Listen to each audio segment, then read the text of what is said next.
Hi, magandang araw ulit sa inyo and welcome sa aking channel, doon sa mga subscribers natin, tsaka sa mga followers natin sa FB page na ATTY Elvin. Magandang araw. Pag-usapan natin ngayon ay tungkol sa preventive suspension ulit, no? Yung ginawa kong video nung nakaraan, umabot ng 31 days ang kanyang preventive suspension. Merong nag-post ng comment doon na kung 31 days ba, nag-set in na ba ang constructive dismissal.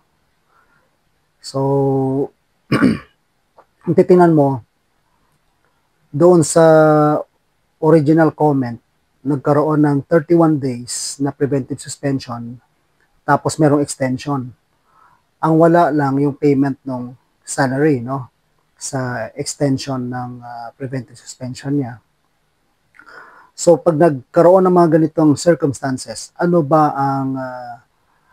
ang ruling dyan? Ano ba ang legal effects niyan? So, technically, i-discuss natin ang preventive suspension as a rule sa extension. So, it's Rule 14, Sections 3 and 4 ng Omnibus Rules implementing the Labor Code. Tapos, yung mga Supreme Court cases natin, no, na relevant dito sa discussion natin. Pero before we proceed, shout out muna natin ang ating mga masugid na taga-subaybay, yung mga followers natin, subscribers na walang sawang manood and mag-share ng ating mga videos.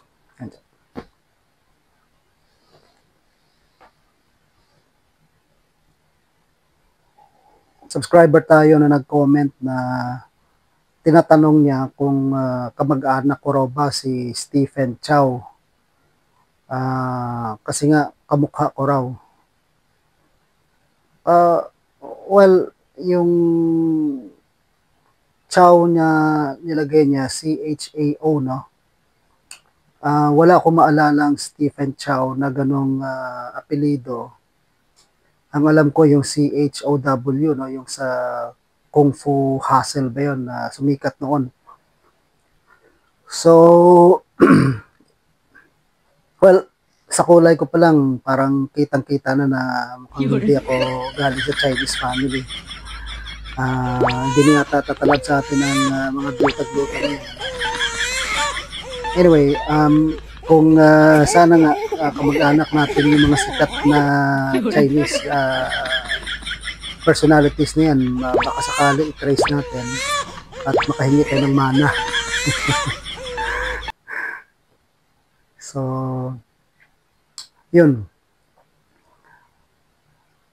Ang preventive suspension kasi, di ba, nakalagay na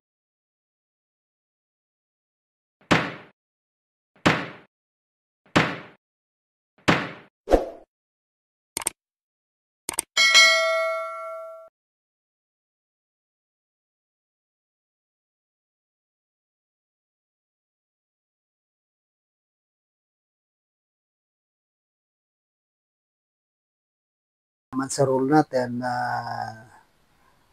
sa Section 3, Rule 14, Omnibus Rules to Implement the Labor Code, sabi ng batas na the employer may place the employee on preventive suspension if the employment or continued employment poses serious and imminent threat on the life or property of the employer.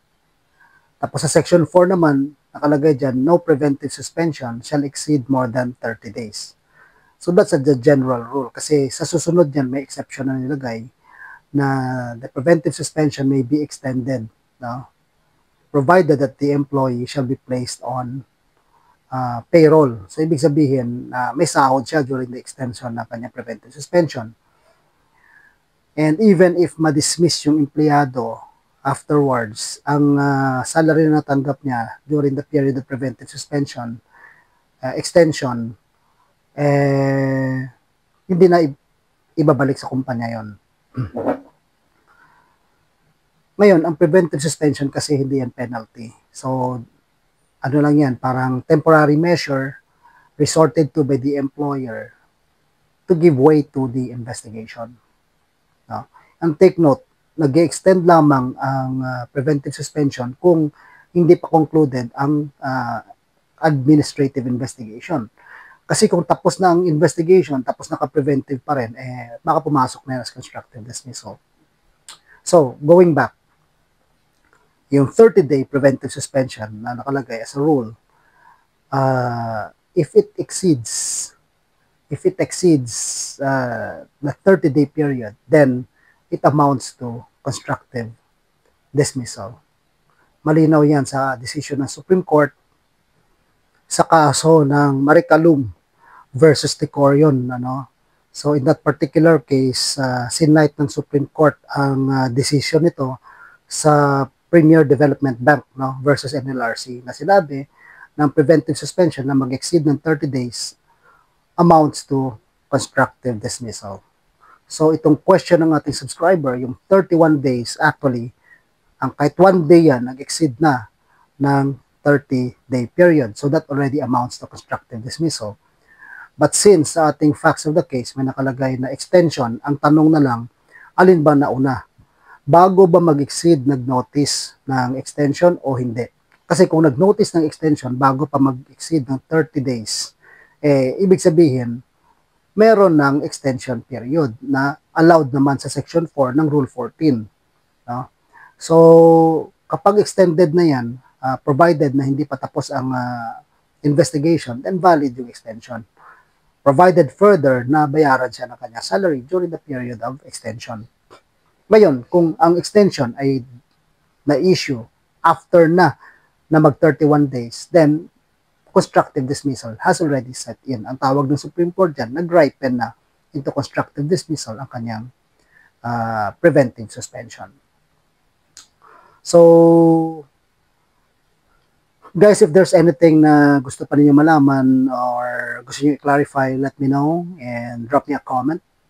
At saka dun sa mga iba na you think beneficial tong ating video, then share nyo na lang. And again, thank you for watching this video and I hope to see you in my next ones. God bless.